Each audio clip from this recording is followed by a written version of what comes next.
మహనీయుల జయంతి వర్ధంతులు జరుపుకోవడమే కాకుండా వారి ఆశయాల సాధన కోసం ప్రతి ఒక్కరూ కృషి చేయాలని డీసీసీబీ చైర్మన్ అడ్డి భోజారెడ్డి అన్నారు. సంఘ సంస్కర్త స్వాతంత్ర సమరయోధుడు బాబు జగ్జీవన్ రామ్ వర్ధంతిని పురస్కరించుకొని ఘన నివాళులర్పించారు. పట్టణంలోని స్థానిక జగ్జీవన్ రామ్ చౌక్లో ఆయన విగ్రహం వద్ద కాంగ్రెస్ శ్రేణులతో కలిసి చిత్రపటానికి పూలమాలలు వేసి నివాళులర్పించారు.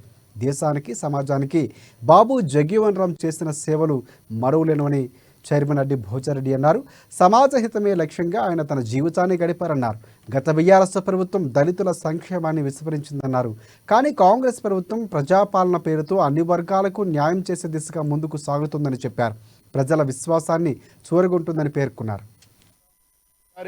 వర్ధంతి సందర్భంగా వారికి నివాళులు అర్పిస్తూ ఈ కార్యక్రమంలో పాల్పంచుకున్న మా కాంగ్రెస్ పార్టీ నాయకులకు అందరికీ పేరు పేరున నమస్కారం తెలియజేస్తూ ఈరోజు వారికి నివాళులు అర్పిస్తూ వారు చేసిన సేవలు చిన్న వయసులోనే ఒక కేంద్ర మంత్రిగా నెహ్రూ గారి ప్రధాని పీరియడ్లో, అదేవిధంగా ఉప ప్రధానిగా ఎన్నో సేవలు దేశానికి అందించి, అదేవిధంగా కార్మిక మంత్రిగా, రక్షణ మంత్రిగా ఎన్నో సేవలు అందించి ఒక నిరుపేద కుటుంబాలకు ఎన్నో సేవలు చేసిన వ్యక్తి.